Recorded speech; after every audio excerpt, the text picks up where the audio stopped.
ਵਾਹਿਗੁਰੂ।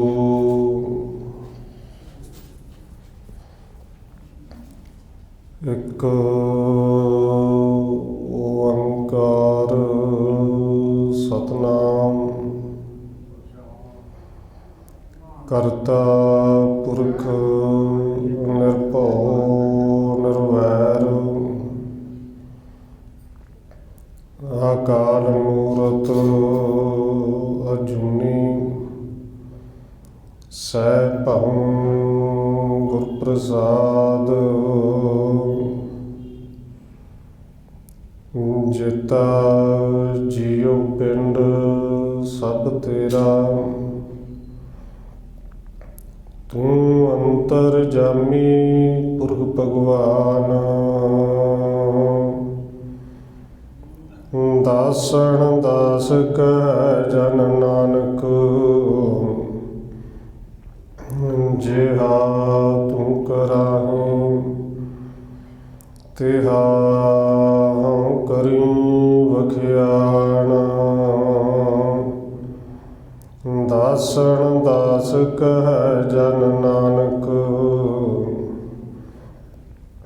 ਜਿਹਾ ਤੂੰ ਕਰਾਹੀ ਤਿਹਾ ਕਰੀ ਵਖਿਆਣਾ ਠੀਕਰ ਫੋਰਦ ਲੀਸ ਸਿਰ ਪ੍ਰਾਪੁਰ ਕੀਆ ਪਿਆਨ ਤੇਗ ਬਹਾਦਰ ਸੀ ਕਿਰਿਆ ਕਰੇ ਨ ਕਿਨਹੂ ਆਨ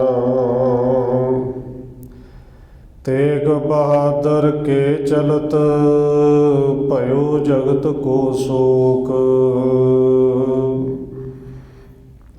ਹੈ ਸਭ ਜਗ ਭਇਓ ਜੈ ਜੈ ਜੈ ਸੁਰਲੋਕ ਹੈ ਸਭ ਜਗ ਭਇਓ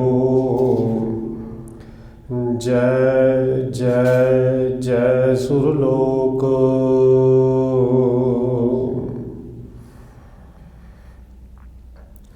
ਪਰਮ ਸਨਮਾਨਯੋਗ ਸਤਿਗੁਰੂ ਚਵਰ ਛਤਰ ਤਖਤ ਦੇ ਮਾਲਕ ਹਾਜ਼ਰਾ ਹਜ਼ੂਰ ਜ਼ਾਹਰਾ ਜ਼ਹੂਰ ਸ਼ਬਦ ਗੁਰੂ ਜੁਗੋਂ ਜੋਗਾ ਟਲ ਸਤਿਗੁਰੂ ਧੰਨ ਸ਼੍ਰੀ ਗੁਰੂ ਗ੍ਰੰਥ ਸਾਹਿਬ ਮਹਾਰਾਜ ਸੱਚੇ ਪਾਤਸ਼ਾਹ ਜੀ ਦੀ ਪਾਵਨ ਪਵਿੱਤਰ ਹਜ਼ੂਰੀ ਅੰਦਰ ਜੁੜ ਬੈਠੇ ਸਤਸੰਗੀ ਜਨ ਨੂੰ ਆਪ ਜੀ ਵੱਡੇ ਭਾਗਾਂ ਵਾਲੇ ਹੋ ਜੋ ਸਤਿਕਾਰਯੋਗ ਪੂਜਨੀਕ ਧੰਨ ਮਾਤਾ ਰਾਜ ਕੌਰ ਜੀ ਦੇ ਪਾਵਨ ਅਸਥਾਨ ਗੁਰਦੁਆਰਾ ਮੰਜੀ ਸਾਹਿਬ ਵਿਖੇ ਅੰਮ੍ਰਿਤ ਵੇਲੇ ਦੇ ਦੀਵਾਨਾਂ ਦੀਆਂ ਹਾਜ਼ਰੀਆਂ ਭਰ ਰਹੇ ਹੋ। ਨਿਤਨੇਮ ਦੀਆਂ ਬਾਣੀਆਂ ਤੋਂ ਉਪਰੰਤ ਆਸਾ ਕੀ ਵਾਰ ਸ਼ਬਦ ਕੀਰਤਨ ਦੇ ਨਾਲ ਆਪ ਜੀ ਸਾਂਝ ਪਾ ਰਹੇ ਸੋ ਆਓ ਅੱਜ ਜੋ ਨੌਵੇਂ ਪਾਤਸ਼ਾਹ ਸਤਿਗੁਰੂ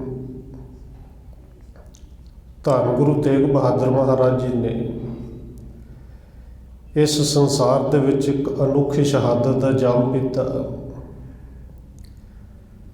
ਧੰਨ ਗੁਰੂ ਤੇਗ ਬਹਾਦਰ ਮਹਾਰਾਜ ਜੀ ਸ਼ਹਾਦਤ ਗੁਰੂ ਕੇ ਉਹਨਾਂ ਪਿਆਰੇ ਤਿੰਨ ਸਿੰਘਾਂ ਦੀ ਸ਼ਹਾਦਤ ਭਾਈ ਮਤੀ ਦਾਸ, ਭਾਈ ਸਤੀ ਦਾਸ ਤੇ ਭਾਈ ਦਿਆਲਾ ਜੀ। ਸਭ ਤੋਂ ਪਹਿਲਾਂ ਉਹਨਾਂ ਦੇ ਚਰਨਾਂ ਦੇ ਵਿੱਚ ਕੋਟ ਕੋਟ ਪ੍ਰਣਾਮ ਹੈ। ਸਤਿਗੁਰੂ ਜੀ ਦੇ ਇਤਿਹਾਸ ਔਰ ਧੰਨ ਗੁਰੂ ਤੇਗ ਬਹਾਦਰ ਮਹਾਰਾਜ ਜੀ ਦੇ ਪਾਵਨ ਬਚਨ ਕੁਝ ਗੁਰਬਾਣੀ ਦੇ ਵਿੱਚੋਂ ਆਪ ਜੀ ਦੇ ਨਾਲ ਸਾਂਝੇ ਕਰਨੇ ਨੇ। ਸਾਂਝ ਪਾਉਣ ਤੋਂ ਪਹਿਲਾਂ ਅਸੀਸ ਬਖਸ਼ਿਸ਼ ਕਰੋ ਤਾਂ ਕਿ ਵਿਚਾਰ ਗੁਰੂ ਸਾਹਿਬ ਜੀ ਦੀ ਭੈ ਭਾਵਨੀ ਦੇ ਅੰਦਰ ਰਹਿ ਕੇ ਕਰ ਸਕੀਏ। ਲਵਾਓ ਹਾਜ਼ਰੀ ਜਿਤਨੇ ਵੀ ਜੁੜ ਬੈਠੇ ਹੋ ਸਾਰੇ ਆਖੋ ਜੀ ਵਾਹਿਗੁਰੂ ਜੀ ਕਾ ਖਾਲਸਾ ਵਾਹਿਗੁਰੂ ਜੀ ਕੀ ਫਤਿਹ। ਧੰਨ ਗੁਰੂ ਤੇਗ ਬਹਾਦਰ ਮਹਾਰਾਜ ਜੀ ਜੋ ਛੇਵੇਂ ਪਾਤਸ਼ਾਹ ਗੁਰੂ ਹਰਗੋਬਿੰਦ ਸਾਹਿਬ ਜੀ ਦੇ ਘਰ ਦੇ ਵਿੱਚ ਛੇਵੀਂ ਸੰਤਾਨ ਦੇ ਰੂਪ ਵਿੱਚ ਜਾਣੇ ਜਾਂਦੇ ਨੇ। ਕਹਿ ਲਈਏ ਕਿ ਜਿਹੜਾ ਪਰਿਵਾਰਿਕ ਰਸਤਾ ਹੈ ਉਹਨਾਂ ਵਿੱਚੋਂ ਸਭ ਤੋਂ, ਜਿਨ੍ਹਾਂ ਨੂੰ ਆਪਾਂ ਸ਼ਬਦ ਵਰਤਨੇ ਛੋਟੇ, ਪਰ ਆਤਮਿਕ ਤੌਰ 'ਤੇ ਧੰਨ ਗੁਰੂ ਨਾਨਕ ਸਾਹਿਬ ਜੀ ਸਭ ਤੋਂ ਵੱਡੇ ਨੇ, ਕਿਉਂਕਿ ਸਭ ਤੋਂ ਵੱਡੇ ਛੇਵੇਂ ਪਾਤਸ਼ਾਹ ਜੀ ਦੇ ਸਾਹਿਬਜ਼ਾਦੇ ਬਾਬਾ ਗੁਰਦਿੱਤਾ ਜੀ, ਫਿਰ ਬੀਬੀ ਵੀਰੋ ਜੀ, ਬਾਬਾ ਸੂਰਜਮਲ ਜੀ, ਬਾਬਾ ਅਟੱਲ ਜੀ, ਬਾਬਾ ਅਣੀ ਰਾਏ ਜੀ, ਧੰਨ ਗੁਰੂ ਤੇਗ ਬਹਾਦਰ ਸਾਹਿਬ ਜੀ, ਜਿਨ੍ਹਾਂ ਦਾ ਸੁਭਾਅ ਸ਼ੁਰੂ ਤੋਂ ਲੈ ਕੇ ਹੀ ਭਗਤੀ ਭਾਵਨਾ ਵਾਲਾ ਸੀ। ਔਰ ਇਹ ਇਤਿਹਾਸ ਸਾਨੂੰ ਦਰਸਾਉਂਦਾ ਹੈ, ਜ਼ਿਕਰ ਮਿਲਦਾ ਕਿ ਗੁਰੂ ਤੇਗ ਬਹਾਦਰ ਸਾਹਿਬ ਜੀ ਜਦੋਂ ਵੀ ਗੁਰੂ ਪਿਤਾ ਛੇਵੇਂ ਪਾਤਸ਼ਾਹ ਜੀ ਦੇ ਸਾਹਮਣੇ ਹੁੰਦੇ ਸਨ, ਸੰਗਤ ਵਿੱਚ ਹੁੰਦੇ ਸਨ, ਉਹਨਾਂ ਨੇ ਆਪਣੀ ਅੱਖ ਉੱਤੇ ਕਦੇ ਨਹੀਂ ਸੀ ਚੁੱਕੀ, ਨੀਵੀਂ ਪਾ ਕੇ ਰੱਖਦੇ ਸਨ। ਔਰ ਇਹ ਕਈ ਵਾਰੀ ਸੰਗਤਾਂ ਨੇ ਸਵਾਲ ਵੀ ਕੀਤਾ ਸੀ, ਧੰਨ ਗੁਰੂ ਤੇਗ ਬਹਾਦਰ ਸਾਹਿਬ ਦਾ ਜਦੋਂ ਪ੍ਰਕਾਸ਼ ਹੋਇਆ, ਦੇਖੋ ਛੇਵੇਂ ਪਾਤਸ਼ਾਹ ਜੀ ਦੇ ਘਰ ਫਿਰ ਬੇਨਤੀ ਕਰਦੇ, ਇਸ ਤੋਂ ਪਹਿਲਾਂ 5 ਸੰਤਾਨਾਂ ਹੋਰ ਨੇ, ਜਨਮ ਉਹਨਾਂ ਦਾ ਵੀ ਹੋਇਆ, ਪਰ ਜਦੋਂ ਗੁਰੂ ਤੇਗ ਬਹਾਦਰ ਸਾਹਿਬ ਜੀ ਦਾ ਪ੍ਰਕਾਸ਼ ਹੋਇਆ ਤੇ ਛੇਵੇਂ ਪਾਤਸ਼ਾਹ ਜੀ ਨੇ ਮੂੰਹ ਚੁੰਮਣ ਤੋਂ ਪਹਿਲਾਂ ਗੁਰੂ ਤੇਗ ਬਹਾਦਰ ਸਾਹਿਬ ਜੀ ਦੇ ਜਿਹੜੇ ਚਰਨ ਨੇ ਛੋਟੇ ਛੋਟੇ ਉਹ ਫੜੇ, ਉਹਨਾਂ ਨੂੰ ਚੁੰਮ ਲਿਆ ਸੀ। ਔਰ ਉੱਥੇ ਇੱਕ ਤਰ੍ਹਾਂ ਦੇ ਸੰਕੇਤ ਸੀ, ਸਿੱਖਾਂ ਨੇ ਪੁੱਛਿਆ ਵੀ ਸੀ, ਸਤਿਗੁਰੂ ਜੀ ਚਰਨਾਂ ਨੂੰ ਚੁੰਮਿਆ ਹੈ? ਔਰ ਛੇਵੇਂ ਪਾਤਸ਼ਾਹ ਨੇ ਪਾਵਨ ਬਚਨ ਕਹੇ ਸਨ ਕਿ ਇੱਕ ਤੇ ਸੰਕੇਤ ਇਹ ਸੀ, ਆਉਣ ਵਾਲੇ ਸਮੇਂ ਦੇ ਵਿੱਚ ਧੰਨ ਗੁਰੂ ਨਾਨਕ ਦੇਵ ਸੱਚੇ ਪਾਤਸ਼ਾਹ ਜੀ ਦੀ ਉਹ ਜੋਤ ਇਹਨਾਂ ਦੇ ਅੰਦਰ ਟਿਕਣੀ ਹੈ, ਤੇ ਦੂਜਾ ਜੋ ਕੁਛ ਇਹਨਾਂ ਨੇ ਕਰ ਜਾਣਾ ਹੈ ਦੁਨੀਆ ਦੇ ਵਿੱਚ, ਉਹ ਅੱਜ ਤੋਂ ਪਹਿਲਾਂ ਨਾ ਤੇ ਕਿਸੇ ਨੇ ਕੀਤਾ ਹੈ ਔਰ ਨਾ ਹੀ ਰਹਿੰਦੀ ਦੁਨੀਆ ਵਿੱਚ ਕੋਈ ਕਰ ਸਕੇਗਾ।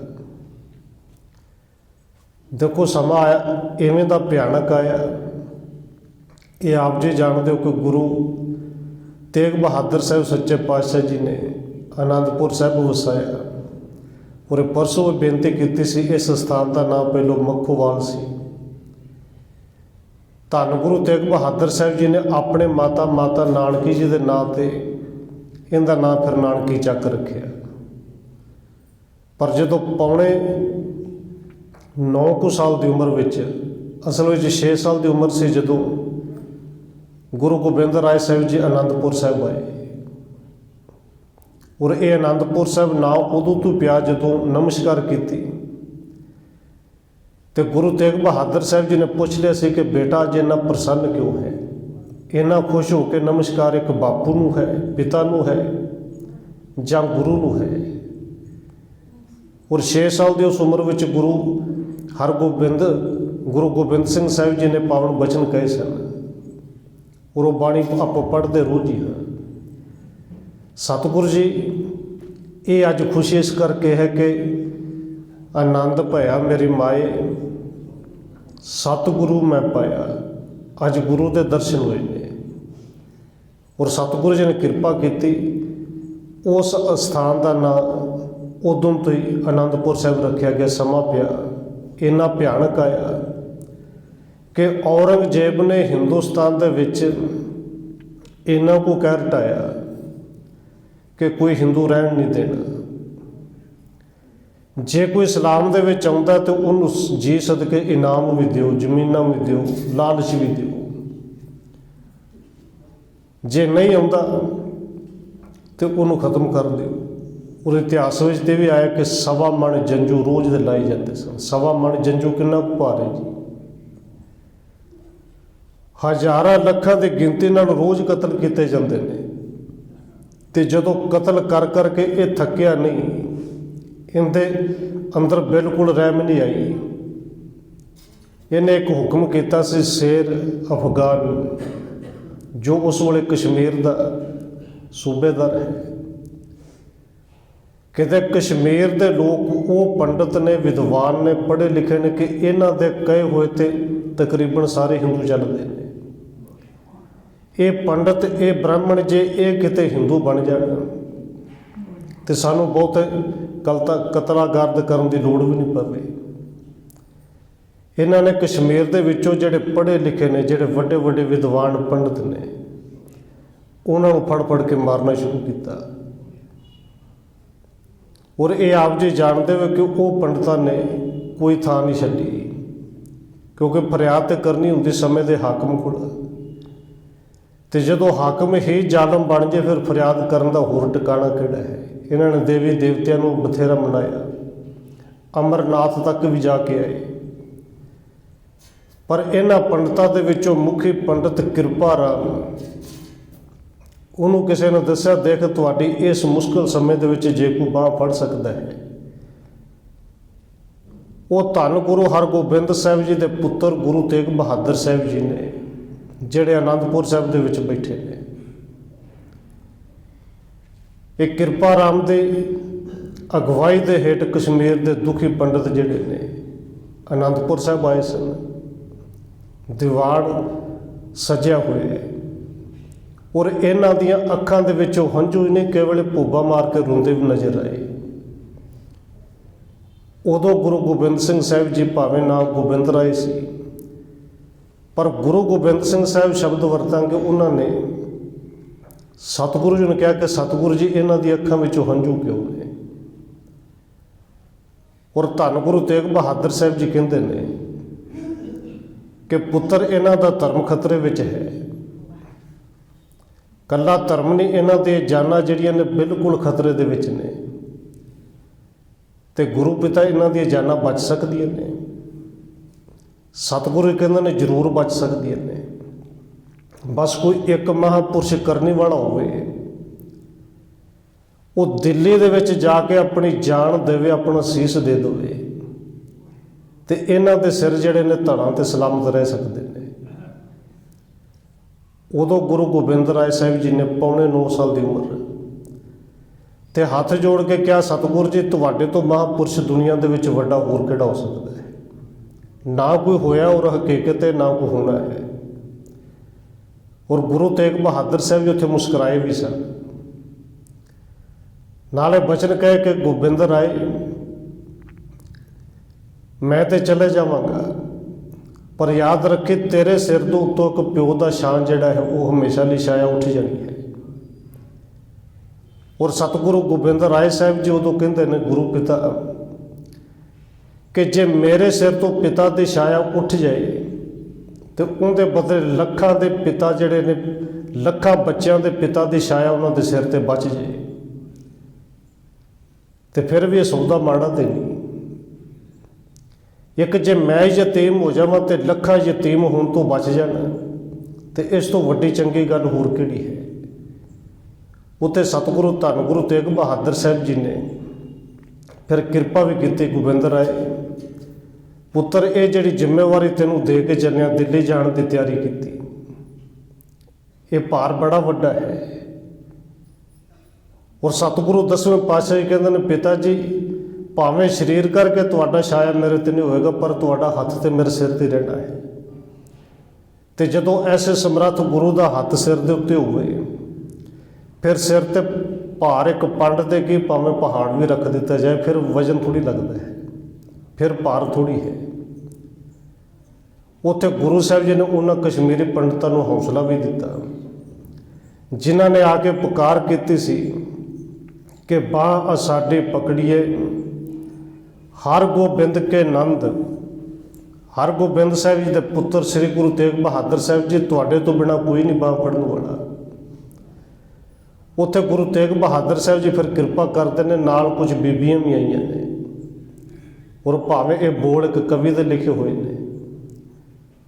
ਉਸ ਸ਼ਾਇਰ ਨੇ ਲਿਖਿਆ ਕਿ ਸਤਿਗੁਰੂ ਜੀ ਨੇ ਹੌਸਲਾ ਦਿੱਤਾ ਤੇ ਇਹ ਗੱਲ ਕਹੀ, ਕਹਿੰਦੇ ਦੇਖੋ ਉਹ ਗੁਰੂ ਤੇਗ ਬਹਾਦਰ ਸਾਹਿਬ ਜੀ ਜਿਹੜੇ ਅੱਜ ਸ਼ਹੀਦੀ ਦੇਣ ਵਾਸਤੇ ਤਿਆਰ ਹੋਏ, ਜਿਹੜੇ ਕਿਸੇ ਦਾ ਜੰਝੂ ਤੇ ਤਿਲਕ ਬਚਾਉਣ ਵਾਸਤੇ ਤਿਆਰ ਹੋਏ, ਜਿਹੜੇ ਆਪ ਤਿਲਕ ਲਾਉਂਦੇ ਹੀ ਨਹੀਂ, ਜਿਹੜੇ ਆਪ ਜੰਝੂ ਪਾਉਂਦੇ ਹੀ ਨਹੀਂ, ਜਿਹੜੇ ਗੁਰੂ ਤੇਗ ਬਹਾਦਰ ਸਾਹਿਬ ਜੀ ਆਪ ਮੂਰਤੀਆਂ ਨੂੰ ਪੂਜਦੇ ਹੀ ਨਹੀਂ, ਮੰਦਰਾਂ ਵਿੱਚ ਜਾਂਦੇ ਵੀ ਨਹੀਂ, ਉਹਨਾਂ ਮੰਦਰਾਂ ਦੇ ਦੀਵੇ ਬਚਾਉਣ ਵਾਸਤੇ ਆਪਣਾ ਸੀਸ ਦੇਣ ਲਈ ਤਿਆਰ ਹੋਏ।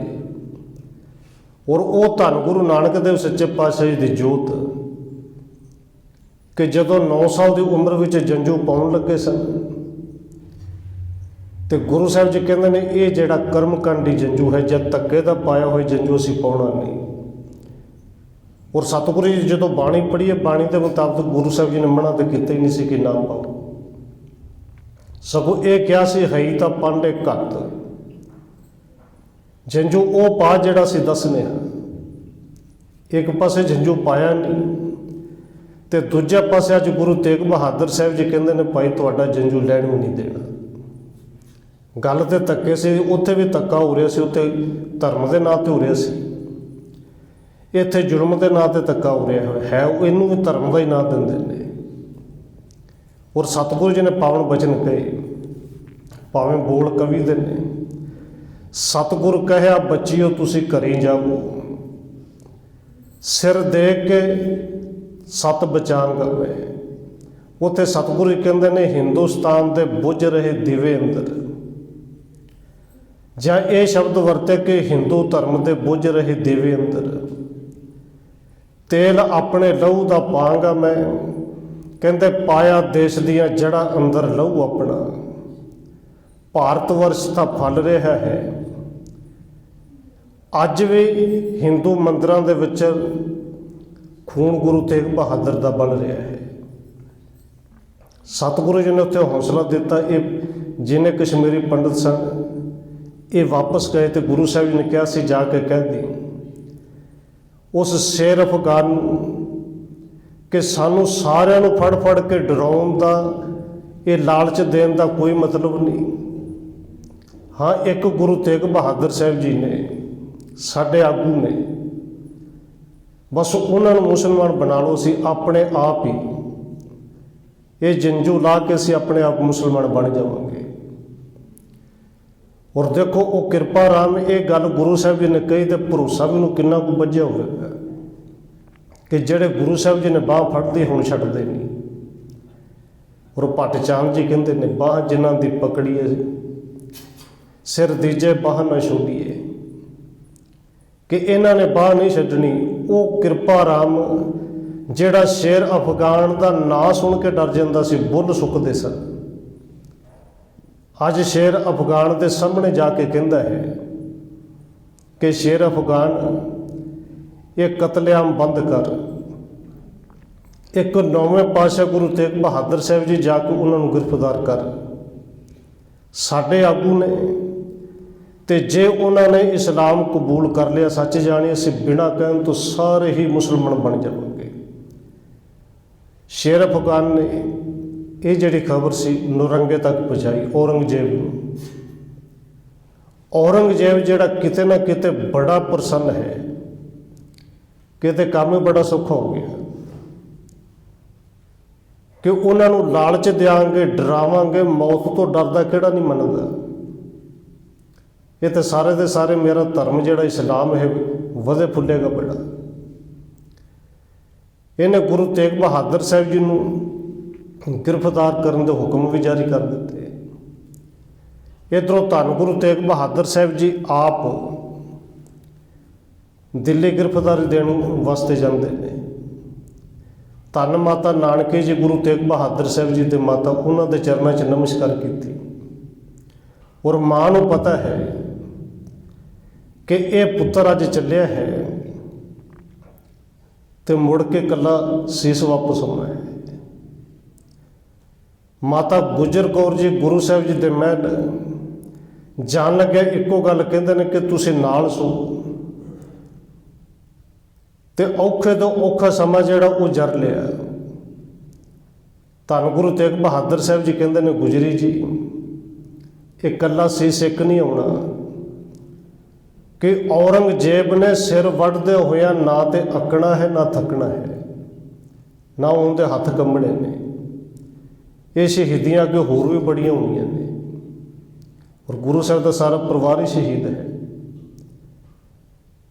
ਉੱਥੇ ਮਾਤਾ ਗੁਜਰ ਕੌਰ ਜੀ ਨੇ ਬੇਨਤੀ ਕੀਤੀ ਸੀ, ਸਤਿਗੁਰੂ ਜੀ ਜੇ ਤੇ ਪਹਿਲੋਂ ਕਦੇ ਐਵੇਂ ਦਾ कोई सबजैक्ट पढ़ाया हुंदा फिर तो उनदे विच यतन भी करते कामयाबी मिलती, जिहड़ी शहीदी वेखनी पहली बार है। अगे पता नहीं तुसीं कहंदे किन्नियां कू हो कि किवें पास होणगी। सतगुरु जी ने इक्को गल कही सी, गुजरी जी सीस आउणा है ते देख जे इस सीस नूं वेख के तेरियां अखां दे विचों हंझू ना आए, एक बारी इहनूं बर्दाश्त कर लिया ते सच जाने फिर जिन्नियां मर्जी नेरियां जिहड़ियां जुल्म दियां झुल जान उन्होंने तू गुजार जाएंगे, तेरा ना ही गुजरी है। उत्थे सतगुरु जी ने धन गुरु गोबिंद सिंह साहिब सच्चे पातशाह जी नूं एक तरह की गुरता गद्दी की जिम्मेवारी ते सौंपे दी। ये तो सतगुरु जी रोपड़ नूं हुंदे हुए गए और ये इतिहास दे विच बहुता मनना है। आगरे की उस धरती ते गिरफ्तारी हुंदी है जिथे एक मुसलमान फकीर घर दे विच गरीबी है और धन गुरु तेग बहादुर साहब जी के बारे उन्हें बड़ा कुछ सुनिया। एक अरदास की सतगुरु गिरफ्तारी देण वास्ते तो तुसीं आए ही हो, आप ही गिरफ्तार होना है ते किन्ना कुछ चंगा होवे जे एक गिरफ्तारी मेरे राही हो जाए। और देखो एक अजीब ने बड़ी सोहनी गल कही है, ये दुनिया दे विच पहले ऐसा सी समा, ये तो अज तक सुनिया सी कि गंगा उल्टी भी कदे वह जाती है, पर यकीन कदे नहीं सी होया, वेख्या कदे नहीं सी भी गंगा उल्टी किवें पहाड़ों में चढ़ जाएगी। पर कहते गुरु तेग बहादुर साहब की शहादत वेख के बिल्कुल लगता कि जिहड़ी एक कहावत बनी सी कि गंगा उल्टी वग सकती है, दुनिया के सामने नज़र भी आई कि अज तक ये तो बड़ी बारी देखा कोई कतल करने वाला कातल है तो जिन्हों कतल करना उनके घर में चल के तो जाता है, पर एक कदे नहीं से वेखे जिन्हें कतल होना है वो कातल के कोल चल के आप जाए। और गुरु तेग बहादुर साहब जी गए उत्थे वो अजीब लिखता है, कहते आज तक ये तो सुना था कि कातल मकलूत के पास जाता है, मकलूत जिन्हें जिन्हें कत्ल होना है, पर कहते ये नहीं कि मकतूल कातल के पास जाता है। पर गुरु साहब जी आप कातल के कोल चल के जाते हैं। उस थान ते खैर गिरफ्तारी हुई, भावें उस फकीर दे राही हुई, उन्होंने इनाम भी मिले, घर की गरीबी भी कट्टी गई। सतगुरु धन गुरु तेग बहादुर साहब जी नूं भाई दया सिंह जी, भाई दयाल जी, भाई मतीदास ते भाई सतीदास, 5 सिंह आए सन, सिख नाल आए सन, एक बाबा भाई गुरदित्ता जी ते एक भाई उदय जी। और बेनती करते भाई गुरदित्ता जी जिहड़े ने, एक तो 6वें पातशाह जी दे वड्डे साहिबजादे ने गुरदित्ता जी, ये वो नहीं, ये गुरदित्ता जी बाबा बुढ़ा साहब जी की अंश वंश विचों सन कि जदों गिरफ्तारी हुई दिल्ली के बाहर बारे को उस डरावनी हवेली दे विच कैद किया गया जिथे लोग समझते सन कि इत्थे प्रेत आत्मावां रहिंदियां ने। और डर इन्ना को बनाया गया सी, इत्थे अज तक जिन्हों किसी नूं कैद किया सवेर तक केवल उत्थों लाशां निकलदियां सन, कोई जिउंदा निकलदा ही नहीं सी। इत्थे गुरु साहब जी ने जदों इस हवेली दे विच कैद किया, ये पहलों एक जिहड़ी ब्योंत कह लीए ब्योंत हुंदी है, भाई उदय जी ते भाई गुरदित्ता जी, ये इत्थों अड हो गए, गुरु साहब जी ने कीते। और भाई गुरदित्ता जी ने तो बेनती कर दी सी, सतगुरु जी ये पता सी कि शहीदी तो होनी है, किरपा करो तुहाडी शहादत होवे, उस तो बाद इस शरीर विच भी प्राण जिहड़ा एक ना बचे। और जिवें गुरु साहब की शहादत हुई भाई गुरदित्ता जी, उन्होंने भी दिल्ली ते बार बार अपने सवास त्याग दिते सन। इत्थे रात जिहड़ा कैद रखा गया, भावें इतिहासकार लिखते हैं कि कुछ सिखा ने आके प्रसादा छकाया, जां प्रेत आत्मावां कुछ ਦਾਖਾ ਲੈ ਕੇ ਆਏ। ਖੈਰ ਇਹ ਤੇ ਕਿਸੇ ਨੇ ਕੀ ਲੈ ਕੇ ਆਉਣਾ ਸੀ, ਇਹ ਤਾਂ ਇੱਕ ਕਵੀ ਦੀ ਉਡਾਰੀ ਹੁੰਦੀ ਹੈ ਨਾ। ਲੈ ਕੇ ਕਿਸੇ ਨੇ ਕੀ ਆਉਣਾ ਸੀ, ਇੱਥੇ ਤੇ ਗੁਰੂ ਤੇਗ ਬਹਾਦਰ ਸਾਹਿਬ ਜੀ ਵਾਸਤੇ ਇੱਕ ਪਿੰਜਰਾ ਤਿਆਰ ਕੀਤਾ ਗਿਆ। ਔਰ ਪਿੰਜਰਾ ਵੀ ਐਸਾ ਸੀ, ਦੇਖੋ ਫੋਟੋ ਦੇ ਵਿੱਚ ਸਾਨੂੰ ਭਾਵੇਂ ਦਿਖਾਇਆ ਜਾਂਦਾ ਗੁਰੂ ਸਾਹਿਬ ਜੀ ਚੌਂਕੜਾ ਮਾਰ ਕੇ ਬੈਠੇ ਨੇ, ਪਰ ਇਤਿਹਾਸਕਾਰਾਂ ਦਾ ਮੰਨਣਾ ਹੈ ਉਹ ਪਿੰਜਰਾ ਐਸਾ ਸੀ ਕਿ ਚਾਰੇ ਪਾਸੇ ਤਿੱਖੇ ਸੂਏ ਲੱਗੇ ਨੇ। ਇਸ ਢੰਗ ਦਾ ਸੀ ਜਿੰਦੇ ਵਿੱਚ ਨਾ ਤੇ ਪੂਰਾ ਸਿੱਧਾ ਖੜਾ ਹੋ ਜਾਂਦਾ ਹੈ, ਨਾ ਹੀ ਪਾਸਾ ਲੈ ਸਕਦੇ ਨੇ, ਕਿਉਂਕਿ ਪੂਰਾ ਹੈ। ਪਿਛਲੇ ਪਾਸੇ ਵੀ ਜਿਹੜੇ ਸੂਏ ਨੇ, ਅਗਲੇ ਪਾਸੇ ਵੀ ਸੂਏ ਨੇ, ਸੱਜੇ ਵੀ ਸੂਏ ਨੇ ਤੇ ਖੱਬੇ ਵੀ। ਤੇ ਜੇ ਥੱਲੇ ਬੈਠਦੇ ਨੇ ਗੋਡਿਆਂ 'ਚ ਵੀ ਸੂਏ ਚੁੱਭਦੇ ਨੇ, ਥੱਲੇ ਵੀ ਸੂਏ ਲੱਗੇ ਹੋਏ ਨੇ। ਇਸ ਢੰਗ ਦਾ ਪਿੰਜਰਾ ਸੀ। ਇੰਨੀ ਸਖਤ ਸਜ਼ਾ ਕਹਿ ਲਈਏ ਕਿ ਜਿੰਦੇ ਵਿੱਚ ਕੇਵਲ ਉੜ ਕੇ ਖੜਾ ਹੋ ਜਾਂਦਾ ਹੈ। ਇੱਥੇ 8 ਨਵੰਬਰ ਨੂੰ ਕਿਹਾ ਜਾਂਦਾ ਰਾਤ ਇਸ ਡਰਾਉਣੀ ਕੈਦਖਾਨੇ ਦੇ ਵਿੱਚ ਰਾਤ ਰੱਖਿਆ ਕਿ ਸਵੇਰ ਤੱਕ ਇਹਨਾਂ ਦਾ ਮੰਨਣਾ ਸੀ ਕਿ ਖਤਮ ਹੋ ਜਾਣਗੇ। ਪਰ ਸਵੇਰੇ ਜਦੋਂ ਦੇਖਿਆ ਕਿ ਗੁਰੂ ਕੇ ਸਿੱਖ ਧੰਨ ਗੁਰੂ ਤੇਗ ਬਹਾਦਰ ਸਾਹਿਬ ਜੀ ਅੰਮ੍ਰਿਤ ਵੇਲੇ ਉੱਠ ਕੇ ਗੁਰਬਾਣੀ ਪੜ੍ਹ ਰਹੇ ਨੇ, ਦਿਨ ਚੜ੍ਹਿਆ। 9 ਤਰੀਕ ਨੂੰ ਗੁਰੂ ਸਾਹਿਬ ਜੀ ਨੂੰ ਪਿੰਜਰੇ ਵਿੱਚ ਪਾਇਆ ਗਿਆ। ਉਹ ਜਿਹੜੀ ਚਾਂਦਨੀ ਚੌਕ ਕਿਹਾ ਜਾਂਦਾ ਹੈ, ਉਸ ਥਾਂ ਤੇ ਲੈ ਕੇ ਆਂਦਾ ਗਿਆ। ਔਰ 9 ਨਵੰਬਰ 1675 ਇੱਥੇ ਪਹਿਲੇ ਦਿਨ ਸਵਾਲ ਜਵਾਬ ਹੀ ਹੋਏ ਨੇ। ਸਵਾਲ ਜਵਾਬ ਕੀ ਲਾਲਚ ਦਿੱਤੇ ਗਏ। ਬਾਰ-ਬਾਰ ਪੁੱਛਿਆ ਗਿਆ ਕਿ ਤੁਹਾਡੇ ਸਾਹਮਣੇ 3 ਸ਼ਰਤਾਂ ਨੇ, ਜਾਂ ਤੇ ਕਰਾਮਤ ਵਿਖਾਓ ਤੇ ਜਾਂ ਫਿਰ ਇਸਲਾਮ ਦੇ ਵਿੱਚ ਆ ਜਾਓ, ਤੇ ਜੇ ਇਹ ਦੋਵੇਂ ਨਹੀਂ ਤੇ ਫਿਰ ਮੌਤ ਲਈ ਤਿਆਰ ਹੋ ਜਾਓ। ਗੁਰੂ ਕੇ 3 ਸਿੱਖਾਂ ਨੇ, ਧੰਨ ਗੁਰੂ ਤੇਗ ਬਹਾਦਰ ਸਾਹਿਬ ਜੀ ਨੇ ਇਹ ਕਿਹਾ ਕਿ ਜਿਹੜੀ ਤੀਜੀ ਗੱਲ ਹੈ ਸਾਨੂੰ ਇਹ ਮਨਜ਼ੂਰ ਹੈ, ਕਿਉਂਕਿ ਮੌਤ ਇੱਕ ਦਿਨ ਆਉਣੀ ਹੈ। ਕਰਾਮਤ ਵਿਖਾਉਣੀ ਇਹ ਕਹਿਰ ਦਾ ਨਾਂ ਹੈ। ਇਹ 10 ਨਵੰਬਰ ਦੀ, ਇਹ 9 ਨਵੰਬਰ ਦੀ ਜਿਹੜੀ ਕਹਾਣੀ ਹੈ।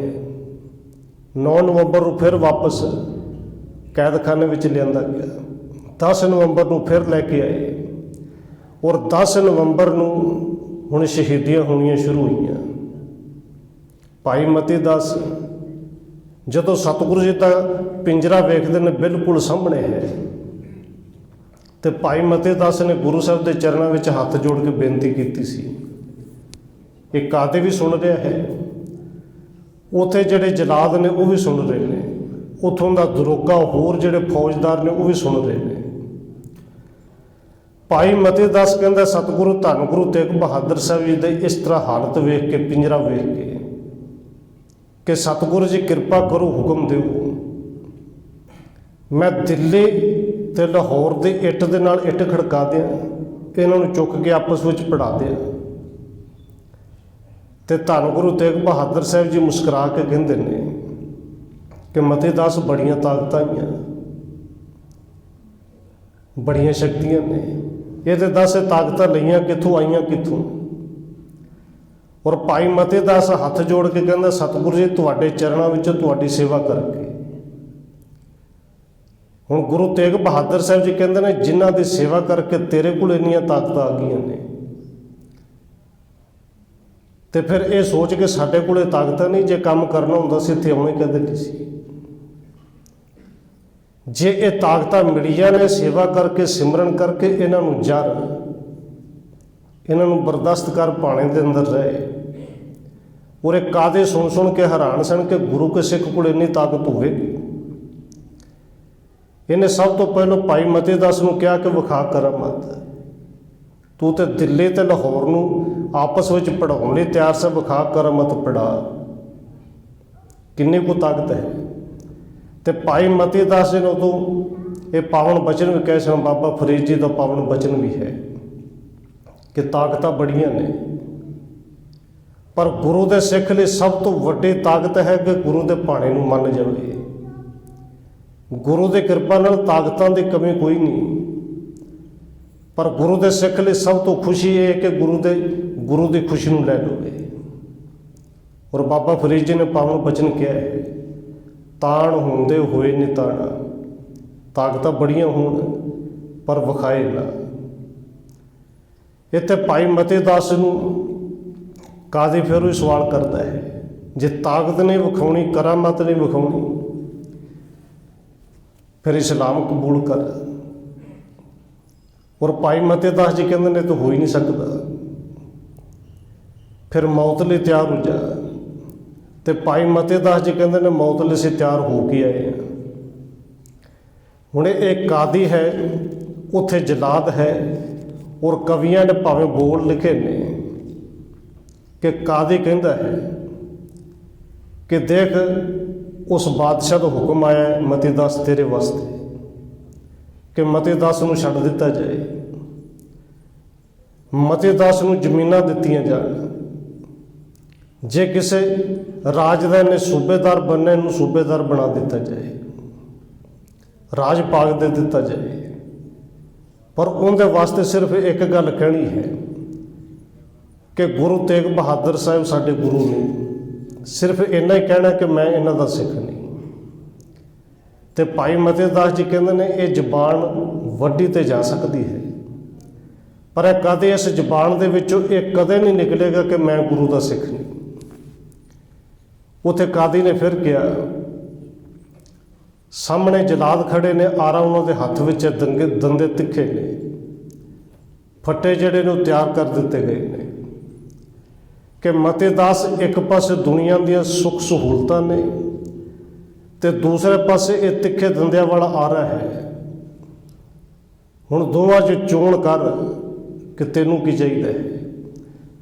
और जिहड़ा जवाब अगों भाई मती दास ने दिता बड़े कमाल दा सी कि ए कादी देख तू दो गल्लां रखियां ने, जिहड़ी सुख सहूलतां वाली सुख सहूलतां तो मैं गुरु के घर दे विच बड़ियां माणीआं, क्योंकि गुरु घर दा दीवान सी, सारा लेखा जोखा लिखदा सी भाई मती दास। रुपये पैसे की कमी कोई नहीं, गुरु दियां खुशियां दुनिया के पदार्थ बड़े भोगे, बड़ा आनंद माणिया। हुण दो चीज़ां की चोण करनी होवे तो वेख ही कीती जांदी ना कि चंगी किहड़ी ते माड़ी किहड़ी। कि ए कादे आरे का स्वाद अज तक कदे नहीं देखिया, बाकी तो सारी वेख लेने। पहले दो कू उंगला जेड़ा चीर पा के तो वेख, फिर जरूर दसांगा कि की चुनना है। आरा सिर दे विच जाएगा तां ही पता लगेगा ना इहदा स्वाद की। जे तकलीफ हुई, जे पीड़ हुई, जे मन्नी तो कादी फिर मैं जरूर चुनांगा दोवां दे विचों एक। हुण बोल भावें कवियां दे ने, कवि कहंदे ने दो उंगला सीस विच जद आरे पाया चीर, मते दास जी बोलदे सुन कादी मत धीर, रोम रोम विच मैंडड़े प्रीतम वसिया आप, आरा मैनू भावदा। स्वाद तो पहली बारी वेख्या है, ये तो स्वाद ही बड़ा है। मते दास कहता कि आरा मैनू भावदा, धर्म छड्डना पाप, टुकड़े इस शरीर दे जे करें लख करोड़, तापे धर्म ना छोड़सा, तेरा दीन नहीं हो लोड़, आरा प्यारा लगत है, कारा करो बनाए, सिर जांदा ता जान दे, मेरा सिक्खी सदक ना जाए। उत्थे भाई मते दास कहते ने तू आरा चला। उत्थे भाई मते दास नूं पुछया गया कि मते दास हुण इस जहान तो चले जाना, देख हजे भी कोई अंतिम इच्छा है तो दस।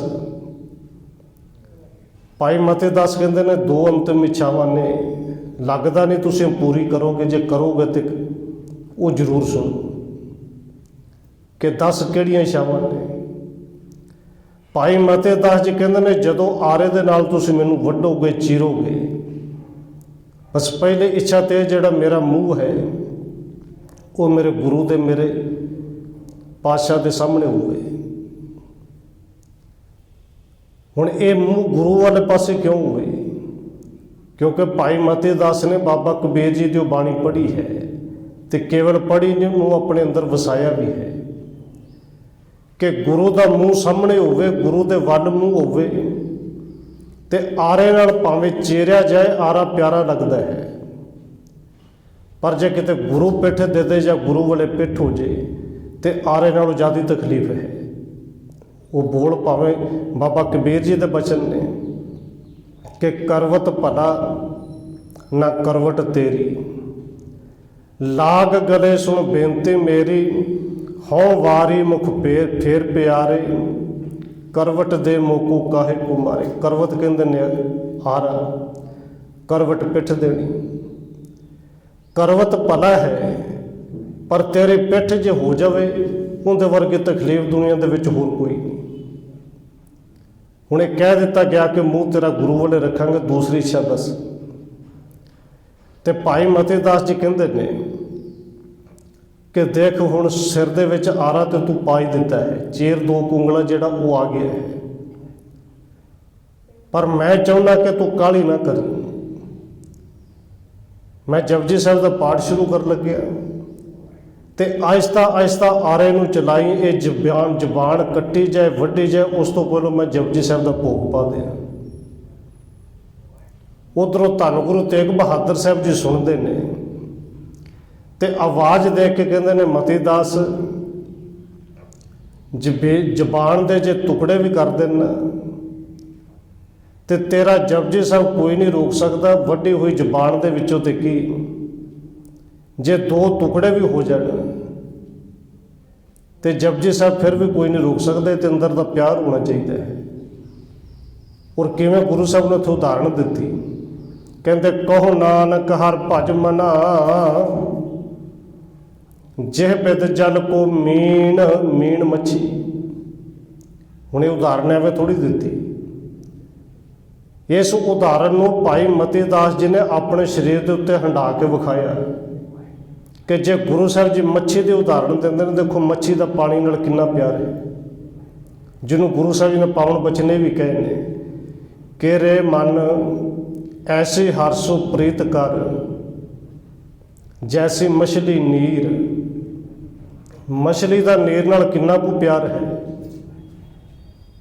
एक गुरु साहब ने उदाहरण गुरु ग्रंथ साहब विच दित्तियां कि मछली नूं जिहड़ा कोई खाण वाला है, फड़न वाला पानी दे विचों कढ भी लवे, उनके टोटे भी कर दे, टुकड़े टुकड़े दे विचों पानी जिहड़ा है वो फिर नहीं विसरदा, केवल टुकड़ियां दे विचों ही नहीं।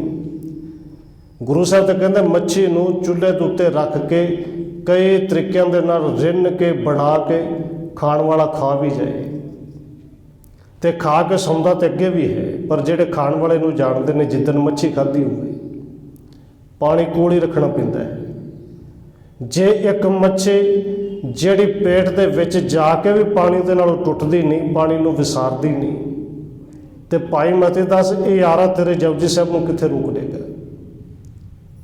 गुरु साहब का पावन बचन है ना कि मच्छी नूं फांकियो और कांटियो बहु बद रांध कियो बहु बानी, खंड खंड कर भोजन कीनो तो न बिसरियो पानी। और उत्ते कवि संतोख सिंह ने भी बोल लिखे ने कि भाई मती दास जी जपजी साहब शुरू किया, एक ओंकार सतनाम करता पुरख निरभौ निर्वैर, अकाल मूरत अजूनी सै भंग गुर प्रसाद। उधरों आरा चलना शुरू हो गया। पौड़ी दर पौड़ी भाई मती दास जी पढ़ते गए, शरीर के दो टुकड़े हो गए और उन्होंने दोनों टुकड़ियों के विचों आवाज़ निकलती सी, जिन्नी नाम ते आया गए मशक्कत काल, नानक ते मुख उजले किते छुट्टी नाल। भाई सतीदास सवाल ये किए गए, करामात इस्लाम या मौत। तो भाई सतीदास कहते समा खराब ना करो। तीसरे जिहड़ी मन्नत भाई मती दास जी की मौत, ये असीं सिर के उत्ते पहलू कफन बन के आए, मौत लई तैयार हो के आए हैं। हुण सुन के जलाद भी घबराउंदे ने, कादे भी घबराउंदे ने कि तुहानूं मौत तो डर नहीं लगता। इन्नी ताकत, इन्नी शक्ति, इन्नी हिम्मत आउंदी कित्थों है। उत्थे भाई सतीदास जी कहते हैं आ जिहड़े सामने बैठे ने ना मेरे सतगुरु, बस इन्हां दी किरपा होवे ना फिर ताकत भी आ जांदियां ने, हिम्मत भी आ जाती है। सतगुरु की बाणी का श्लोक पढ़ के सुनाया कि बल होवा बंधन छुटे, सब किश होत उपाय, नानक सब किश तुमरे हाथ में, तुम ही होत सहाय। ਤੇ ਜਦੋਂ ਮੇਰਾ ਗੁਰੂ ਸਹਾਇਕ ਹੋਵੇ ਫਿਰ ਤੁਹਾਡੀ ਇਹ ਆਰੇ, ਇਹ ਜਿਹੜੀ ਲਿਆ ਕੇ ਰੱਖੀ ਹੈ ਰੂਹ, ਇਹਦੇ ਵਿੱਚ ਬੰਨ੍ਹ ਕੇ ਮੈਨੂੰ ਪਤਾ ਤੁਸੀਂ ਜਿਉਂਦਿਆਂ ਸਾੜ ਦੇਣਾ ਹੈ। ਇਹ ਅੱਗ ਸਾਡਾ ਵਿਗਾੜ ਕੁਝ ਨਹੀਂ ਸਕਦੀ। ਉੱਥੇ ਭਾਈ ਸਤਿਦਾਸ ਜੀ ਨੂੰ ਰੂਹ ਦੇ ਵਿੱਚ ਲਪੇਟ ਕੇ ਜਿਉਂਦਿਆਂ ਅੱਗ ਲਾ ਕੇ ਸ਼ਹੀਦ ਕਰ ਦਿੱਤਾ ਗਿਆ। ਭਾਈ ਦਿਆਲਾ ਜੀ ਨੂੰ ਆਪ ਜੀ ਜਾਣਦੇ ਹੋ ਕਿ ਉਬਲਦੇ ਹੋਏ ਦੇਗ ਦੇ ਵਿੱਚ ਬਿਠਾ ਕੇ ਉੱਤੋਂ ਦੇਗ ਦਾ ਢੱਕਣ ਬੰਦ ਕਰ ਦਿੱਤਾ ਗਿਆ, ਉਸ ਦੇਗ ਦੇ ਵਿੱਚ ਉਬਾਲ ਕੇ ਸ਼ਹੀਦ ਕੀਤਾ ਗਿਆ। ਧੰਨ ਗੁਰੂ ਤੇਗ ਬਹਾਦਰ ਸਾਹਿਬ ਜੀ ਸਾਹਮਣੇ ਦੇਖਦੇ ਨੇ। ਇਹ 10 ਨਵੰਬਰ ਤੇ 1675 ਨੂੰ 3 ਸ਼ਹੀਦੀਆਂ ਹੋਈਆਂ। ਧੰਨ ਗੁਰੂ ਤੇਗ ਬਹਾਦਰ ਸਾਹਿਬ ਜੀ ਦਾ ਪਿੰਜਰਾ ਜਿਹੜਾ ਸੀ ਫਿਰ ਕੈਦਖਾਨੇ ਵਿੱਚ ਲੈ ਗਏ। ਅੱਗੇ 11 ਨਵੰਬਰ ਆਈ ਕਿ ਜਿੱਦਣ ਸ਼ਹੀਦੀ ਹੋਣੀ ਹੈ, ਸਤਿਗੁਰੂ ਧੰਨ ਗੁਰੂ ਤੇਗ ਬਹਾਦਰ ਸਾਹਿਬ ਜੀ ਨੂੰ ਚਾਂਦਨੀ ਚੌਂਕ ਦੇ ਵਿੱਚ ਫਿਰ ਬਿਠਾਇਆ ਗਿਆ। ਉੱਥੇ ਕਾਦੀ ਨੇ ਫਿਰ ਸਵਾਲ ਕੀਤੇ। ਉੱਥੇ ਜਿਹੜਾ ਜਲਾਦ ਹੈ ਜਲਾਲੂਦੀਨ, ਔਰ ਆਪ ਜੀ ਜਾਣਦੇ ਇਹ ਜਲਾਲੂਦੀਨ ਸਮਾਣੇ ਦਾ ਰਹਿਣ ਵਾਲਾ ਹੈ। ਇਸੇ ਸਮਾਣੇ ਦੇ 2 ਸਨ, ਸ਼ਾਸਲ ਬੇਗ ਤੇ ਬਾਸਲ ਬੇਗ, ਜਿਨ੍ਹਾਂ ਨੇ ਬਾਅਦ ਵਿੱਚ ਗੁਰੂ ਸਾਹਿਬ ਦੇ ਸਾਹਿਬਜ਼ਾਦੇ ਨੂੰ ਨੀਹਾਂ ਦੇ ਵਿੱਚ ਚਿਣ ਕੇ ਸ਼ਹੀਦ ਕੀਤਾ। ਇਹੀ ਕਾਰਨ ਸੀ ਕਿ ਬਾਬਾ ਬੰਦਾ ਸਿੰਘ ਬਹਾਦਰ ਨੇ ਜਦੋਂ ਇੱਧਰ ਆਏ ਸਭ ਤੋਂ ਪਹਿਲਾਂ ਸਮਾਣੇ ਨੂੰ ਚੁਣਿਆ ਸੀ। ਹੁਣ ਇਹ ਜਿਹੜਾ ਜਲਾਲੂਦੀਨ ਹੈ ਇਹ ਕਿਰਪਾਨ ਕੱਢ ਕੇ ਲਿਆ, ਡਰਾਵੇ ਦਿੰਦਾ ਹੈ।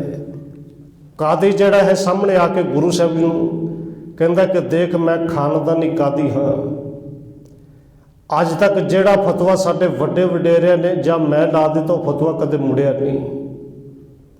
ਇਹ ਜਲਾਲੂਦੀਨ ਕਹਿੰਦਾ ਕਿ ਅਸੀਂ ਵੀ ਖਾਨਦਾਨੀ ਜਲਾਦ ਹੁੰਦੇ ਹਾਂ। ਤੇ ਜਿਹੜਾ ਗੁਰੂ ਤੇਗ ਬਹਾਦਰ ਸਾਹਿਬ ਜੀ ਨੇ ਅੱਗੋਂ ਪਾਵਨ ਬਚਨ ਕਿਹਾ ਸੀ ਨਾ, ਕਹਿੰਦੇ ਕਾਦੀ ਜੇ ਤੁਸੀਂ ਖਾਨਦਾਨੀ ਜਲਾਦ, ਖਾਨਦਾਨੀ ਤੁਸੀਂ ਕਾਦੀ ਤੇ ਮੈਂ ਖਾਨਦਾਨੀ ਸ਼ਹੀਦ ਹਾਂ। ਬਸ ਫਰਕ ਇੰਨਾ ਹੈ ਕਿ ਤੁਹਾਡੇ ਖਾਨਦਾਨ ਦੇ ਵਿੱਚੋਂ ਅੱਜ ਤੱਕ ਇਸ ਤੋਂ ਬਾਅਦ ਨਾ ਕੋਈ ਕਾਦੀ ਬਚਣਾ ਹੈ, ਤੇ ਇਹ ਤੁਹਾਡੇ ਖਾਨਦਾਨ ਦੇ ਵਿੱਚੋਂ ਨਾ ਅੱਜ ਤੋਂ ਬਾਅਦ ਕੋਈ ਜਲਾਦ ਬਚਣਾ ਹੈ। ਪਰ ਮੇਰੇ ਖਾਨਦਾਨ ਦੇ ਵਿੱਚ ਉਹ ਸ਼ਹੀਦ ਜੁਗੋ ਜੁਗ ਅਟੱਲ ਰਹਿਣਗੇ, ਹੁੰਦੇ ਰਹਿਣੇ ਨੇ। ਉੱਥੇ ਗੁਰੂ ਤੇਗ ਬਹਾਦਰ ਸਾਹਿਬ ਜੀ ਨੂੰ ਜਦੋਂ ਡਰਾਵੇ ਦਿੱਤੇ ਗਏ ਕਿ ਮੌਤ ਸਾਹਮਣੇ ਹੈ, ਤੇ ਧੰਨ ਗੁਰੂ ਤੇਗ ਬਹਾਦਰ ਸਾਹਿਬ ਜੀ ਕਹਿੰਦੇ ਨੇ ਜਿਹੜੀ ਮੌਤ ਦਾ ਡਰਾਵਾ ਤੁਸੀਂ ਦੇ ਰਹੇ ਹੋ, ਇਹ ਤੇ ਮੈਂ ਲੋਕਾਂ ਨੂੰ ਹੁੱਕਾ ਦੇ ਕੇ ਕਹਿ ਕੇ ਆਇਆ कि जो उपजो सो बिनस है, परो आज के काल नानक हर गुण गाए ले छाड़ सगल जंजाल। ये ਜਿਹੜੀ मौत का डरावा तुसी दिंदे हो अपने सिखां नूं, मैं तो समझा के आया कि राम गयो रावण गयो, जाको बहु परिवार, कहो नानक सिर कछ नहीं सुपने जो संसार। उत्थे धन गुरु तेग बहादुर साहब जी नूं भावें डरावे दिते गए, तेग कढ़ के लियाए। और इस तेग के बाबत एक पंजाबी के शायर ने बड़े सोहने बोल भी गए कि गुरु तेग बहादुर साहब जी कहते ने मैं हाँ तेग ते कढ़ लै तेग तू ही, एक दो नहीं 100 परख तेगा। उत्थे गुरु साहब जी कहते ने मैनू लखवा है तेग बहादरी दा, कहते मेरे सामने नहीं सकदियां हो तेगा, मैं ते जमदिया तेगां दी शाह माणी, बापू दिया पहनिया वेख 2 तेगा। उत्थे गुरु तेग बहादुर साहब जी कह रहे हैं, भावें कवि दे बोल ने, कहते मेरे पिता दे अणख बहादरी ते रहा परखदा तेरा प्यो तेगा, और वेख लई आउण वाले भविख अंदर, मेरे पुत ने वाहुणियां वो तेगा, मेरे पुत दी तेग विचों जिहड़ी तेग निकलू वो खालसा तेग। कहते उन्हें लैनियां तेरियां लखा खोह तेगा, औरंगजेब नूं कहदी कि ये तेगा कढ़ के डरा ना, ये तेगा दा तेग बहादरी लखवा एवं नहीं मिल गया। तेग असीं केवल वाहुणी नहीं जानते, खानी भी जानते हैं।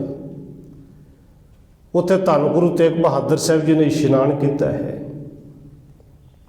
और देखो गुरु साहब जी धन गुरु कलगीधर पातशाह जी ने जिहड़े पावन बचन कहे, पावन बाद विच कहे कि जिन्हां दे खातर ये शीस दे रहे ने, वो तिलक गुरु साहब जी ने लाउणा नहीं, वो जंजू ना पाया तो ना पाउणा है।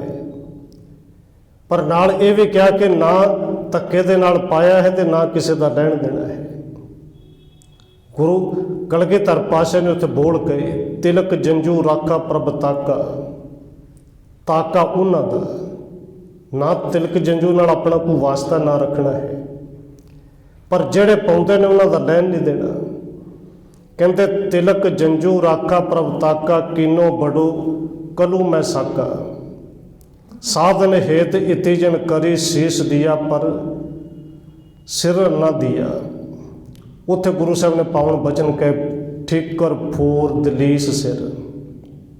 ये ठीकरा भन्निया दिल्ली दे उस मालक दे सिर, ठीकर फोर दलीस सिर प्रभुर किया बयान, तेग बहादुर सी क्रिया करी न किन्हू मान, ना किसी ने कीती ना कोई करेगा। वो सतगुरु जी के पावन बचन ने तेग बहादुर के चलत, पयो जगत को सोग है सब जग पयो, जय जय जय सुरलोक। धन गुरु तेग बहादुर साहब जी इशनान किया है और इत्थे पूछा गया कि अंतिम इच्छा कोई है, तो गुरु तेग बहादुर साहब जी ने कहा सी जपजी साहब का पाठ शुरू कर लग्या। जदों पाठ पूरा होवे शीश झुकावांगा अपने रब अगे, मैं जदों शीश झुके उदों तू अपनी तेग जिहड़ी फड़ी फड़े नूं चला दी। सतगुरु जी ने पाठ किया जिन्ने नाम ते आया, गए मशक्कत काल नानक ते मुख उजले, किती छुट्टी नाल जदों कह के सिर झुकाया। इन्हां अगे नहीं रब अगे, धन गुरु नानक साहब जी की बाणी अगे। उस जलालुद्दीन ने वार किया, धन गुरु तेग बहादुर साहब जी का शीश जिहड़ा सी धड़ दे नालों वखरा हो गया।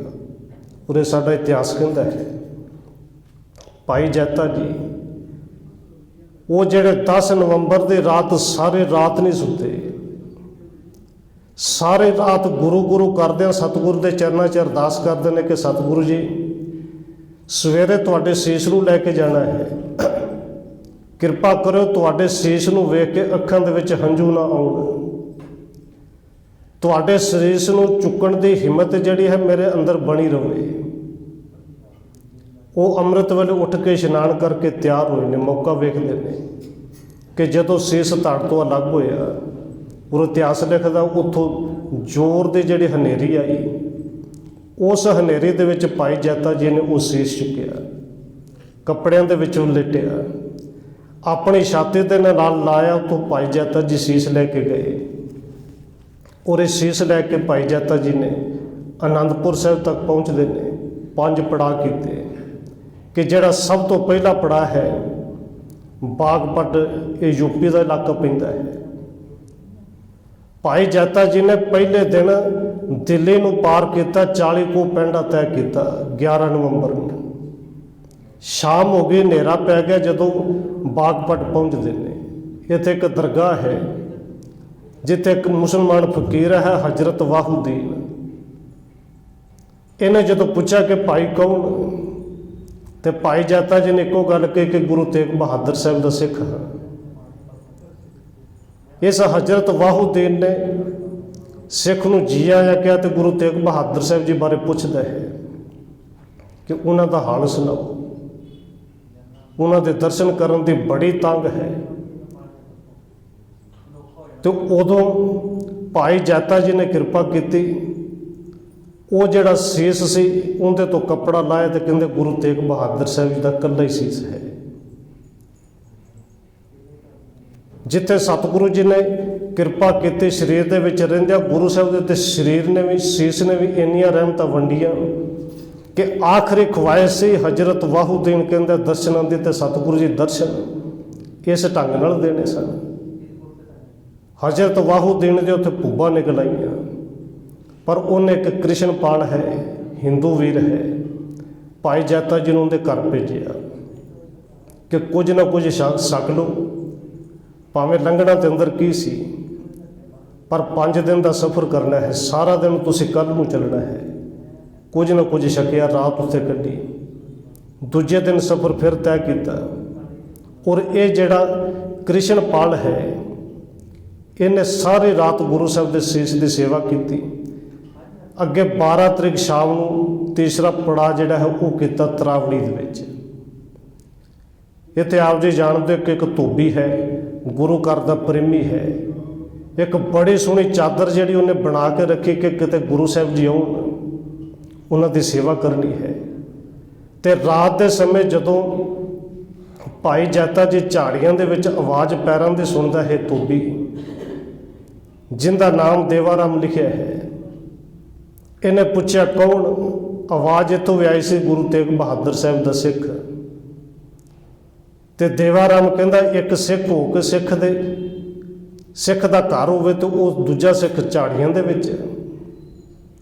ਇਹ ਦੇਵਾ ਰਾਮ ਆਪਣੇ ਨਾਲ ਘਰ ਲੈ ਕੇ ਗਿਆ। ਇਹਨੇ ਵੀ ਇਹ ਅਰਦਾਸ ਕੀਤੀ ਕਿ ਗੁਰੂ ਤੇਗ ਬਹਾਦਰ ਸਾਹਿਬ ਜੀ ਬਾਰੇ ਦੱਸੋ, ਕਦੇ ਦਰਾਉਣਗੇ, ਉਹਨਾਂ ਦੇ ਕਦੇ ਦਰਸ਼ਨ ਹੋਣਗੇ। ਇਹ ਚਾਦਰ ਉਹਨਾਂ ਦੀ ਭੇਟ ਕਰਨੀ ਸੀ। ਔਰ ਦੇਖੋ ਚਾਦਰ ਜਿਹੜੀ ਕੰਮ ਕਿਹੜੇ ਆਈ। ਉੱਥੇ ਭਾਈ ਜੈਤਾ ਜੀ ਨੇ ਸੀਸ ਦੇ ਉੱਤੋਂ ਫਿਰ ਚਾਦਰ ਲਾਈ ਤੇ ਥੱਲੜੀ ਚਾਦਰ ਜਿਹੜੀ ਖੂਨ ਦੇ ਨਾਲ ਭਰੀ ਹੋਈ। ਦੇਵਾ ਰਾਮ ਨੇ ਉੱਥੇ ਜਿਹੜਾ ਰੋ ਰੋ ਕੇ ਸਾਰੀ ਰਾਤ ਬਿਤਾਈ, ਉਹ ਚਾਦਰ ਗੁਰੂ ਤੇਗ ਬਹਾਦਰ ਸਾਹਿਬ ਦੇ ਸੀਸ ਉੱਤੇ ਫਿਰ ਲਪੇਟੀ। ਅੰਮ੍ਰਿਤ ਵੇਲੇ ਫਿਰ ਹਨੇਰੇ ਦੇ ਵਿੱਚ ਭਾਈ ਜੈਤਾ ਜੀ ਚੱਲਦੇ ਨੇ। ਉੱਥੋਂ ਚੱਲ ਕੇ ਚੌਥਾ ਪੜਾਅ ਜਿਹੜਾ ਅੰਬਾਲੇ ਦੇ ਨੇੜੇ ਕਰਦੇ ਨੇ। ਟਾਂਗਰੀ ਨਦੀ ਆਪ ਜੀ ਜਾਣਦੇ ਹੋ ਕਿ ਇੱਥੇ ਭਾਈ ਜੈਤਾ ਜੀ ਕੁਝ ਸਮਾਂ ਰੁਕਦੇ ਨੇ। ਕਿਸੇ ਤੋਂ ਪੁੱਛਿਆ ਕੋਈ ਸਿੱਖ ਦਾ ਘਰ, ਤੇ ਇੱਥੇ ਪਤਾ ਲੱਗਿਆ ਕਿ ਪਿੰਡ ਹੈ ਕੈਂਥ ਮਾਜਰੀ, ਕਿ ਇੱਥੇ ਗੁਰੂ ਕਾ ਸਿੱਖ ਹੈ। ਉਹਨੂੰ ਰਮਦਾਸੀਆ ਦੇ ਕਹਿੰਦੇ ਸਨ, ਰਮਦਾਸੀਆ ਸਿੱਖ।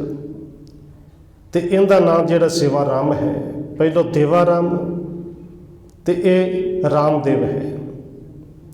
ਇਸ ਰਾਮਦੇਵ ਦੇ ਘਰ ਰਾਤ ਰੁਕਦੇ ਨੇ। ਸੀਸ ਦੇ ਦਰਸ਼ਨ ਇੱਥੇ ਵੀ ਕਰਾਏ। ਭਾਈ ਜੈਤਾ ਜੀ ਇੱਥੋਂ ਅਗਲੇ ਦਿਨ ਚੱਲੇ 14 ਨਵੰਬਰ ਨੂੰ। ਅਗਲਾ ਪੜਾਅ ਜਿਹੜਾ ਕੀਤਾ ਹੈ ਇਹ ਨਾਭਾ ਸਾਹਿਬ। ਇੱਥੇ ਉਹ ਮੁਸਲਮਾਨ ਫਕੀਰ ਨੇ ਜਿੰਦੇ ਕੋਲ ਰਾਤ ਰੁਕਦੇ ਨੇ। ਜਦੋਂ ਸਵਾਲ ਪੁੱਛਿਆ ਕੌਣ, ਤੇ ਜਵਾਬ ਅੱਗੋਂ ਇੱਕੋ ਸੀ, ਗੁਰੂ ਤੇਗ ਬਹਾਦਰ ਸਾਹਿਬ ਦਾ ਸਿੱਖ। ਇਹ ਜਿਹੜਾ ਫਕੀਰ ਹੈ ਦਰਗਾਹੀ ਸ਼ਾਹ ਦਾ ਨਾਂ। ਔਰ ਇਹ ਵੀ ਕਹਿੰਦਾ ਕਿ ਸਰੀਰ ਜਿਹੜਾ ਹੈ ਬਸ ਹੁਣ ਇੱਕੋ ਹੀ ਤਾਂਘ ਹੈ ਕਿ ਗੁਰੂ ਸਾਹਿਬ ਦੇ ਦਰਸ਼ਨ ਹੋਣ, ਇਹ ਸਰੀਰ ਨੂੰ ਛੱਡ ਕੇ ਅੱਗੇ ਜਾਵਾਂ। ਭਾਈ ਜੈਤਾ ਨੇ ਦਰਸ਼ਨ ਕਰਾਏ ਕਿ ਦਰਸ਼ਨ ਕਰ ਲਏ ਸੀਸ ਦੇ। ਇਸ ਦਰਗਾਹ ਸ਼ਾਹ ਨੇ ਰਾਤ ਸੇਵਾ ਕੀਤੀ। ਅੰਮ੍ਰਿਤ ਵੇਲੇ ਜਦੋਂ ਭਾਈ ਜੈਤਾ ਜੀ ਅੱਗੇ ਚੱਲੇ ਨੇ ਕੀਰਤਪੁਰ ਸਾਹਿਬ ਨੂੰ, ਤੇ ਭਾਈ ਜੈਤਾ ਨੂੰ ਦਰਗਾਹ ਸ਼ਾਹ ਕਹਿੰਦਾ ਹੈ ਕਿ ਦੇਖ ਗੁਰੂ ਗੋਬਿੰਦ ਰਾਏ ਸਾਹਿਬ ਜੀ ਨੂੰ ਜਾ ਕੇ ਬੇਨਤੀ ਕਰੀ ਕਿ ਇਹ ਬੁੱਢੜਾ ਸਰੀਰ ਹੈ, ਪਰ ਇਹਦੇ ਵਿੱਚੋਂ ਪ੍ਰਾਣ ਉਦੋਂ ਤੱਕ ਨਹੀਂ ਛੱਡਣੇ ਜਦੋਂ ਤੱਕ ਆ ਕੇ ਦਰਸ਼ਨ ਨਾ ਦਿਓ। ਔਰ ਗੁਰੂ ਕਲਗੀਧਰ ਪਾਤਸ਼ਾਹ ਜਿੱਥੇ ਆਏ ਵੀ ਸਥਾਨ ਉਹਨਾਂ ਦਾ ਬਣਿਆ ਹੋਇਆ ਨਾਭਾ ਸਾਹਿਬ। ਇੱਥੋਂ ਭਾਈ ਜੈਤਾ ਜੀ ਕੀਰਤਪੁਰ ਸਾਹਿਬ ਪਹੁੰਚਦੇ ਨੇ। 15 ਨਵੰਬਰ ਹੈ, ਸ਼ਾਮ ਹੋ ਗਈ। ਇੱਥੋਂ ਅੱਗੇ ਅਨੰਦਪੁਰ ਸਾਹਿਬ ਨਹੀਂ ਗਏ। ਭਾਈ ਜੈਤਾ ਜੀ ਨੇ ਵਿਚਾਰ ਕੀਤੀ ਹੋਵੇਗੀ ਕਿ ਸ਼ਾਇਦ 6ਵੇਂ ਪਾਤਸ਼ਾਹ ਗੁਰੂ ਹਰਗੋਬਿੰਦ ਸਾਹਿਬ ਦਾ ਸੰਸਕਾਰ ਇਸੇ ਥਾਂ 'ਤੇ ਹੋਇਆ, 7ਵੇਂ ਪਾਤਸ਼ਾਹ ਜੀ ਦਾ ਸੰਸਕਾਰ ਇਸੇ ਥਾਂ 'ਤੇ ਹੋਇਆ ਹੈ, ਕਿ ਹੋ ਸਕਦਾ ਸੰਸਕਾਰ ਇੱਥੇ ਨਾ ਕਰਨਾ ਹੋਵੇ। ਇੱਥੋਂ ਸੁਨੇਹਾ ਭੇਜਿਆ। ਔਰ ਕੁਝ ਵਿਦਵਾਨਾਂ ਦਾ ਮੰਨਣਾ ਕਿ ਭਾਈ ਉਦੈ ਸਿੰਘ ਗਏ ਸਨ ਜਾ ਕੇ ਬੇਬੇ ਨਾਨਕੀ ਜੀ ਨੂੰ। ਔਰ ਇੱਕ ਵਿਦਵਾਨ ਨੇ ਲਿਖਿਆ ਹੈ ਕਿ ਜਦੋਂ ਗੁਰੂ ਤੇਗ ਬਹਾਦਰ ਸਾਹਿਬ ਦਾ ਧੜ ਸਰੀਰ ਤੋਂ ਅੱਡ ਹੋਇਆ, ਇੱਧਰ ਬੇਬੇ ਨਾਨਕੀ ਜੀ ਨੇ ਆਪਣਾ ਕਲੇਜਾ ਘੁੱਟ ਕੇ ਫੜ ਲਿਆ ਸੀ, ਆਂਦਰਾ ਸੀ। ਕਹਿੰਦੇ ਉਹ ਬੁੱਢੜੀ ਮਾਤਾ ਨਾਨਕੀ ਜੀ ਉਹਨਾਂ ਨੂੰ ਸੁਨੇਹਾ ਮਿਲਦਾ ਹੈ ਕਿ ਤੁਹਾਡਾ ਪੁੱਤਰ ਆਇਆ ਹੈ, ਪਰ ਇਕੱਲਾ ਹੀ ਸੀਸ ਆਇਆ। ਉੱਥੋਂ ਮਾਤਾ ਗੁਜਰ ਕੌਰ ਜੀ, ਗੁਰੂ ਗੋਬਿੰਦ ਰਾਏ ਜੀ, ਮਾਮਾ ਕਿਰਪਾਲ ਚੰਦ ਜੀ, ਹੋਰ ਸਿੱਖ ਸੰਗਤਾਂ ਕੀਰਤਪੁਰ ਸਾਹਿਬ ਪਹੁੰਚਦੀਆਂ ਨੇ। ਇੱਥੇ ਵੀ ਕਿਹਾ ਜਾਂਦਾ ਕਿ ਗੁਰੂ ਗੋਬਿੰਦ ਰਾਏ ਜੀ 9 ਸਾਲ ਦੀ ਜਦੋਂ ਉਮਰ ਹੈ ਤੇ ਆਪਣੀ ਦਾਦੀ ਦਾ ਹੱਥ ਫੜ ਕੇ ਕਹਿੰਦੇ ਨੇ ਕਿ ਮਾਂ ਆਪਣੇ ਪੁੱਤਰ ਦੇ ਦਰਸ਼ਨ ਕਰ ਇਕੱਲਾ ਹੀ ਸੀਸ ਆਇਆ ਹੈ। ਔਰ ਇੱਥੇ ਧੰਨ ਗੁਰੂ ਗੋਬਿੰਦ ਸਿੰਘ ਸਾਹਿਬ ਜੀ ਨੇ ਜਿੱਥੇ ਦਰਸ਼ਨ ਕੀਤੇ ਉੱਥੇ ਭਾਈ ਜੈਤਾ ਜੀ ਨੂੰ ਘੁੱਟ ਕੇ ਛਾਤੀ ਦੇ ਨਾਲ ਮਿਲਾਇਆ। ਔਰ ਇਹ ਬੋਲ ਵੀ ਕਹੇ ਕਿ ਰੰਗ ਰੇਟਾ गुरु का बेटा। और देखो गुरु का बेटा क्या क्यों? क्योंकि संसार ਦੀ ਇੱਕ ਰੀਤ ਸੀ ਕਿ ਪਿਤਾ ਸੰਸਾਰ ਦੇ ਵਿੱਚ ਨਾ ਰਵੇ ਤੇ ਪੁੱਤਰ ਫਿਰ ਸਰੀਰ ਨੂੰ ਸਾਂਭਦਾ ਹੈ। ਉਧਰ ਇੱਕ ਰੰਗ ਰੇਟਾ गुरु का बेटा ਇਹ ਹੈ ਤੇ ਇੱਕ ਉਹ ਲੱਖੀ ਸ਼ਾਹ ਬਣਜਾਰਾ ਜਿਹਨੇ ਗੁਰੂ ਸਾਹਿਬ ਦੇ ਧੜ ਦਾ ਸੰਸਕਾਰ ਕੀਤਾ ਤੇ ਸੰਸਕਾਰ ਵੀ ਆਪਣੇ ਘਰ ਨੂੰ ਸਾੜ ਕੇ ਕੀਤਾ। ਇੱਥੇ ਰੰਗ ਰੇਟਾ ਗੁਰੂ का बेटा ਕਿਹਾ ਕਿ ਤੂੰ ਬੇਟਿਆਂ ਦੀ ਤਰ੍ਹਾਂ ਸਰੀਰ ਨੂੰ ਸੰਭਿਆ ਵੀ ਹੈ, ਸੀਸ ਨੂੰ। ਤੇ ਆਖਰੇ ਜਦੋਂ ਸੰਸਕਾਰ ਕਰਨਾ ਹੈ ਇਕੱਲੇ ਸੀਸ ਦਾ, ਉਹ ਸ਼ੀਸ਼ਗੰਜ ਸਾਹਿਬ ਅਨੰਦਪੁਰ ਸਾਹਿਬ ਵਿੱਚ ਆਪ ਜੀ ਦਰਸ਼ਨ ਕਰਦੇ ਹੋ। ਔਰ ਗੁਰੂ ਗੋਬਿੰਦ ਸਿੰਘ ਸਾਹਿਬ ਜੀ ਜਦੋਂ ਉਹਨਾਂ ਦਾ ਇਤਿਹਾਸ ਪੜ੍ਹੀਦਾ ਹੈ ਕਿ ਦੇਖੋ ਐਡਾ ਪਰਿਵਾਰ ਤੇ ਪਰਿਵਾਰ ਦੇ ਵਿੱਚੋਂ ਕੇਵਲ ਧੰਨ ਗੁਰੂ ਗੋਬਿੰਦ ਸਿੰਘ ਸਾਹਿਬ ਜੀ ਨੇ 1.5 ਸੰਸਕਾਰ ਕੀਤਾ ਹੈ। ਕੱਲਾ ਸੀਸ ਗੁਰੂ ਪਿਤਾ ਦਾ ਤੇ ਇੱਕ ਸੰਸਕਾਰ ਕੀਤਾ ਗੁਰੂ ਸਾਹਿਬ ਜੀ ਦੇ ਮਹਿਲ ਸਾਡੇ ਮਾਤਾ ਜੀਤੋ ਜੀ। ਬਾਕੀ ਤੇ ਸੰਸਕਾਰ ਕਰਨ ਦਾ ਸਮਾਂ ਨਹੀਂ ਮਿਲਿਆ। ਉਹ ਧੰਨ ਗੁਰੂ ਤੇਗ ਬਹਾਦਰ ਸਾਹਿਬ ਜੀ ਜਿਨ੍ਹਾਂ ਦੀ ਇਹ ਸ਼ਹਾਦਤ ਇਹ ਬਿਆਨ ਕਰਨ ਤੋਂ ਤੇ ਬਾਹਰ ਹੈ, ਪਰ ਸਤਿਗੁਰੂ ਜੀ ਕਿਰਪਾ ਕਰਨ ਜਿੰਨਾ ਕੁ ਸਮਾਂ ਸੀ ਜੋ ਗੁਰੂ ਸਾਹਿਬ ਜੀ ਨੇ ਕਿਰਪਾ ਕੀਤੀ, ਉਹ ਸਤਿਗੁਰੂ ਧੰਨ ਗੁਰੂ ਤੇਗ ਬਹਾਦਰ ਸਾਹਿਬ ਜੀ ਗੁਰੂ ਕੇ ਉਹ ਸਿੱਖ ਉਹਨਾਂ ਦੀ ਸ਼ਹਾਦਤ ਨੂੰ ਕੋਟि ਕੋਟ ਪ੍ਰਣਾਮ ਹੋਈਆਂ ਭੁੱਲਾਂ ਦੀ ਖਿਮਾ। ਵਾਹਿਗੁਰੂ ਜੀ ਕਾ ਖਾਲਸਾ, ਵਾਹਿਗੁਰੂ ਜੀ ਕੀ ਫਤਿਹ।